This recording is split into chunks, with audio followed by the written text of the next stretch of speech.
Hey guys, welcome to my channel. My name is Kelsey and thank you so much for joining me today. Today, we're gonna talk about plants. A few weeks ago, maybe even like over a month ago, I did a plant tour. My husband and I have been really into plants recently and they kind of overtake our downstairs. But we also started a plant business where we're selling plants. I guess that would be a plant business, just indoor plants. If you want to follow us on Instagram, it's MPLS Indoor Plants. We've got some tips and tricks and all that kind of stuff up there, as well as just some cute plant pics. So if you're looking for more plant inspiration or plant guidance, I guess you can follow us on there. But for today, I wanted to talk about some like tips and tricks for like beginner plant people that are just kind of jumping into the plant world or are just interested in where to start, what kind of plants to get, what to avoid, and just like maybe some tips that we've learned along the way. Before we jump in too far, I wanted to mention this app that we use to like manage our plants, help us stay on track. It's called Planta. It's this little guy here that has like 70 something notifications. Ignore all of my notifications. I know I have a lot of notifications. It drives people crazy, but I don't mind it. But it's an app that really helps you manage your plants. I did mention this in the plant tour video as well, but it's so helpful. So when you open up the app, it'll tell you like today and like tasks you have to do for the day. So when you get a new plant, you can like add it into the system. If you're not sure what kind of plant it is, there's also a feature where you can find plant and you can search by picture. So you can like take a picture of the plant. It'll make a guess as to what it is. Sometimes it'll only be like one option, like it'll be like, it's this. Or sometimes it'll be like, it could be this or this or this, and it'll give you like a list of things, and then you kind of like pick and choose the one that you're like, oh, that looks the most similar. And most likely, it's gonna be pretty similar care tips when it looks super similar, if that makes sense. So I wanted to mention that because that's literally, it's been game changer for me personally. I feel like I used to be like, have a black thumb, like I killed everything. Outdoor plants, we're still working on that. I was trying to work on some herbs and stuff this year, and I've killed a few things. So, indoor plants, I'm getting better. Outdoor plants, we're working on it. So, I want to talk about some plants that are fairly easy to grow. They don't need a lot of attention. They don't need a lot of light. They don't need anything like, they don't need they're just easy. The first one, and like the most highly recommended, that I recommend to anyone that's ever looking for a plant, wants a plant, maybe they don't even want a plant, maybe they just, I don't know. I guess you would want a plant in order for to have a plant. But this is the plant for everyone. And that is gonna be a golden pothos.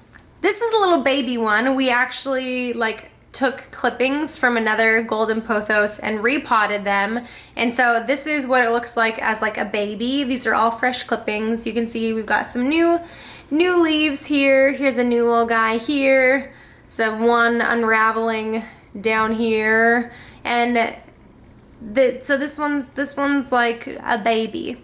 But behind me over here, this hanging plant here, this beautiful, beautiful plant, is a golden pothos as well. That one is, we've had it for maybe a year and a half or so, and it's been beautiful. We started it, when we first got it, it was in a nursery pot like this, but we did replant it into this hanging pot maybe about a year ago or so, and it is beautiful.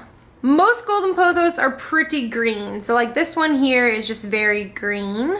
But there's definitely some golden pothos that have some gold in them, which is why they're called golden pothos.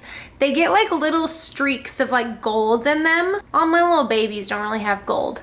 But the one back here, there is like some gold or like lighter colors on some of the leaves, and it is stunning. Like I used to think it was like a boring plant, It's like one of my favorite plants now. I love golden pothos. They are beautiful, they're resilient, they will thrive in whatever condition you give to them. Our main pothos back here doesn't get a ton of light. They don't necessarily want a ton of light, but the more light they get, the bigger the leaves are gonna get, and you're more likely to get some color on them besides just green. Quick, basic plant 101. Plants need chloroform to grow. Chloroform is stored in the green parts of plants, and that's what absorbs the sun. And so they want the sun to grow, and that's how they get it. It's from the chloroform, and the plants absorb sun. So the more green a plant is, the more likely it's absorbing sun because of that. Now, I have another variety here. This is a pearls and jade pothos. While it is beautiful, it's a little more tricky. It's got some light color on here, and it's like really variegated. It's beautiful, but if it doesn't get enough light, the leaves are gonna start turning green because it wants to receive more light to get more chloroform from the sun. So you can see when we first got this, it was about this big. None of this really existed. And so you can even see the difference in color since we've gotten it. You can tell like this leaf here is more of like a yellowy color around the edges, where like this one is more white. So it was starting to change color because it wasn't necessarily getting a ton of light. And so we did move it to a spot where it's getting a little bit more light now, and you can see these new leaves coming in have a little bit more of a white color to them as opposed to the more yellow. And so it was like, help, I need more light, put out more green. And that's gonna happen. So with a golden pothos, it's just gonna stay green, but there's also like some biology to it. Like if it never had a golden leaf on it at one point, it's never going to. And so it's a weird thing, and like the further it grows, the less likely it is to get more golden. It's confusing. But like if its leaf before it on the same strand was not golden, probably not gonna get golden. But still, it's a beautiful plant even if it is just green. She's cute.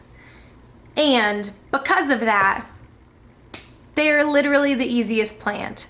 You can't really overwater them. I mean, the only way you're gonna overwater them is if they don't have any drainage, which, pause, another plant 101, drainage is key. Nursery pots are like your bae. Nursery pots are needed. Or a pot that does have drainage. So like this one has a terracotta pot with a hole in the bottom. You gotta have the hole. I used to think that was overrated because I wanted cute pots, and I was like, you know what? They can just live their lives without draining water. I'll just not water them as much. No, no, no. Foolish thinking. It might not be as cute, or you might have to keep things in little nursery pots for a while, which we do, and we'll either put them on like a little pot saucer or on like a cute little plate, and you just gotta live with that sometimes because plants need to release the water that is in the dirt. You don't want dirt sitting in here. Root rot is the biggest killer of plants, and that's when you overwater and the water has nowhere to go except for just sit in the dirt, sit in the roots. It's gonna slowly kill your plant, and it's a very slow, sad death. So you want drainage, you want air, you want movement around your plant. And as long as you have that with the pothos, like you can't overwater it because the water's just gonna pour out. When you start to underwater it, or if you need to water it, the leaves get droopy.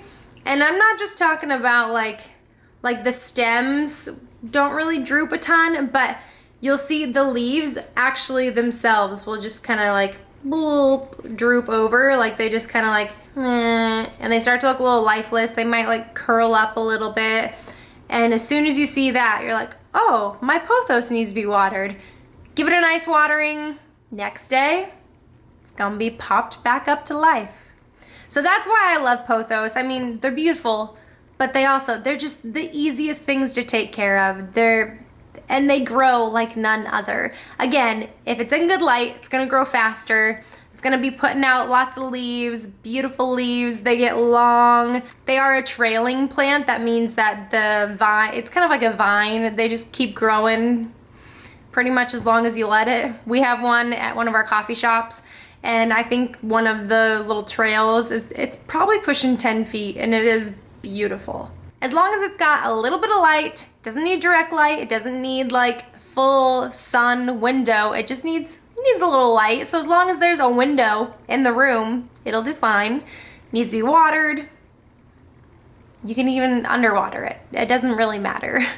It's gonna thrive. It's gonna look beautiful. It's gonna be a beautiful part of your room. In the pothos category, there are several other kinds of pothos. Golden pothos just happen to be the easiest to take care of. So I did show you this pearls and jade pothos earlier, which again, I think is so beautiful, but it's just less green, so it gets a little bit more tricky. Just gets a little more feisty, I guess you could say. But this one is beautiful, somewhat easy to take care of as well. Again, you can't really over or underwater it as long as you've got it in a little pot and you're paying attention to it. It's gonna start to droop.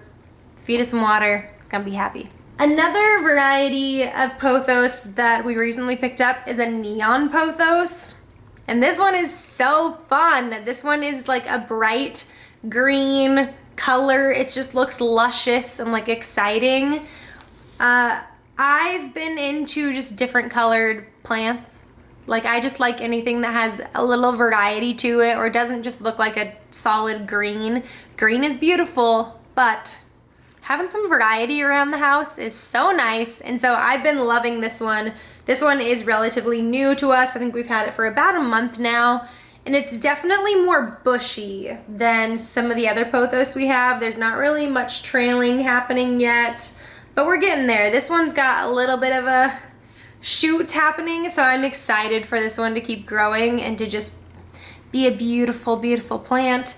As far as sun, this one, it wants some sun, but it is green, so it's not like gonna do anything else. It's just gonna stay this color.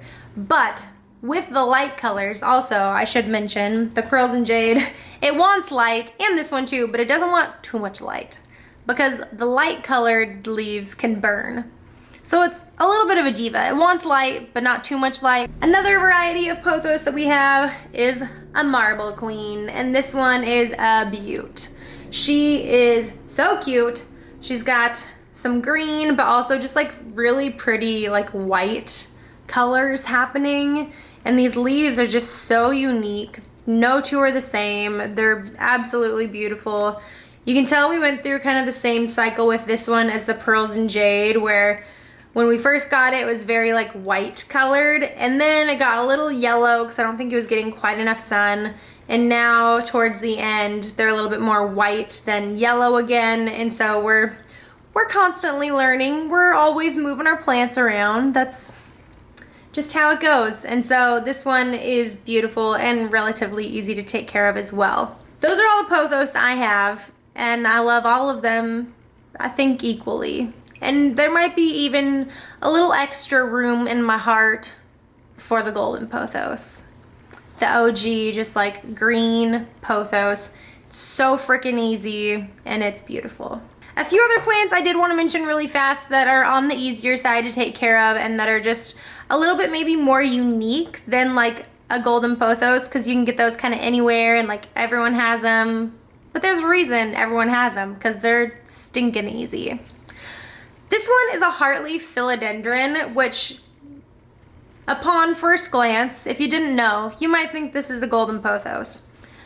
It is similar looking, but it is unique. The leaves are heartleaf, which is why it's called heartleaf philodendron. So you can see, let's see, what's a good one? This one right here. You can see it's got like a heart shape to it. And it's just so cute. There's a few different varieties of this one as well. We have another one up top here that's a Brazil, and so it's got like some yellow coloring to it. But again, anything with color or like variety of color just makes it a little bit trickier. So this one's easy. We've had this one for a few months, and when we got it, there wasn't really much like trailing happening, and now there's like some nice luscious long trails happening, and this is probably one of my favorites right now. I love it. Another one that's on the easier side and is just a little bit more unique is a Hoya. So there's lots of different varieties of Hoyas. We have another one up here that's like really big. This one's a little bit smaller, so I thought I would show you. It's really cool. The leaves are really hard and almost like succulent-like. And it's just a beautiful plant. It grows kind of crazy. Like we've had a few of them over the last few months. We sold a few of them and they grow sporadically. Like there'll be like a little shoot that'll pop up and it'll be like straight up. And you're like, what's going on here? And then like other ones that fall over, and they're just super unique and like really fun plants. And they almost feel like fake plants. Like they're just really like hardy, and I've been loving them lately. I think they're so cute. This one's got a little bit of like a white to it. The other one that we have up here has a little bit of like a pink to it, and the vines on it, or like the stems, have a little bit of like a pink tint to them. Super cute, really cool looking, and I just love it. I think these are such fun plants, and again, really on the easier side. They want like indirect sunlight to be watered every so often, not super frequently. But again, that app, Planta, will help you with all of this. The last plant I want to mention is a Sansevieria. So this one is a little tiny guy. This is a bird's nest, and they're just so stinking easy. We have another bird's nest way up on like the top shelf up here that I bought at Trader Joe's like last summer. It started off smaller than this, and it was just like 3 leaves, super small. And then I repotted it into a nursery pot, a little bit bigger of a pot, and it has grown so much. It's like this big now, and it's got like tons of leaves, and it's just living its happy life. And it gets like no sun way up here. And so they're phenomenal plants. We also have like some big ones in our like dining room. We have one on our table that's like really tall, and then we have one that's in a giant pot that it's probably like 4 feet tall. And they're just such cool plants. Sometimes they're called like a snake tongue or a mother-in-law's tongue or like a bird's nest, but they're all a form of Sansevieria. They do so great in like little light. They're not gonna grow a ton. That's kind of the common theme. If it doesn't get a lot of light, it's not gonna grow a lot. But these ones are just great. You really don't want to water them super frequently. If you do, again, it's going to kind of lead to that root rot, even if you do have some drainage. These ones like it a little bit drier. It's almost kind of like a cactus in the way that it likes watering, where it just doesn't really like a lot of water. It does store quite a bit of water in its leaves, and they're so cute. We have a bunch of them over on our dining room table. We got like a big set of, I think we've had 16 of like these little ones, and we've sold a few, and like we just, every time we get them, we're like, no, this one's cute, I want to keep that one. And so we have a few potted in these really cute like little marble pots, and then we have a few that are potted in just like little tiny terracotta pots, and they're so adorable, and we don't want to get rid of them, which is like all of our plants at this point. They're just so cute. I did want to mention a few plants that might be a little bit trickier. We live in Minnesota. Right now it is summer, and most of our plants are doing great. But we don't get super warm weather in the winter. We get very cold weather in the winter. And so we do get a little bit of like a trickiness to plants in the winter. Even though they're inside, it's like not as sunny outside. They're not getting a lot of light. And so it can be a little tricky in the winter.